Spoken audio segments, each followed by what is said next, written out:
இதெல்லாம் ரொம்ப ஈஸியான இதில் செஞ்சிடலாம். இப்போ வாங்க வீடியோலாம் சீவி கட் பண்ணி எடுத்து வச்சுருக்கேன்.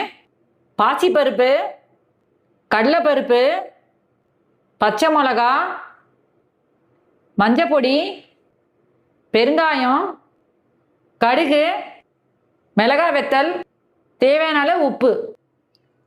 ஒரு பாத்திரத்தில் சொரக்காய் சேர்த்துக்கலாம். இந்த சொரக்காய் கூட்டு பார்த்தீங்கன்னா நம்ம டைரெக்டாக குக்கர்லேயும் செய்யலாம், இல்லை சாதத்தோடையே அது மேலேயே இந்த கூட்டு வச்சிடலாம். இன்றைக்கி அந்த மாதிரி தான் நான் செய்கிறேன், சாப்பாடோட வைக்கிற மாதிரி. ஏன்னா பேச்சுலர் ரெசிபின்றதுனால அவங்களுக்கு அது ஈஸியாக இருக்கும், சாப்பாடு சாதம் கூட்டு வச்சு டக்குன்னு செய்யறதுக்கு. அதனால தான் இப்படி ஈஸியாக செய்கிறேன். இப்போ இதில் பாசிப்பருப்பு சேர்த்துடலாம். நான் பாசிப்பருப்பு பார்த்தீங்கன்னா நான் 1/4 கப்பு பாசிப்பருப்பு சேர்க்குறேன். நல்லா வாஷ் பண்ணிவிட்டு அந்த பாசிப்பருப்பு இதில் சேர்த்துலாம். சேனல் இப்போ தான் ஃபஸ்ட் டைம் பார்க்குறீங்கன்னா கீழே சப்ஸ்கிரைப் பட்டன் இருக்கும், அதை ப்ரெஸ் பண்ணிட்டு பக்கத்தில் இருக்கிற பெல் பட்டன் ப்ரெஸ் பண்ணி ஆல் என்ற பட்டன் ப்ரெஸ் பண்ணி தான் நான் போடுற வீடியோ நோட்டிஃபிகேஷன்ஸாக வரும். வேறு என்ன டவுட்ஸ் எதுவும் கமெண்ட் பாக்ஸில் கேளுங்க.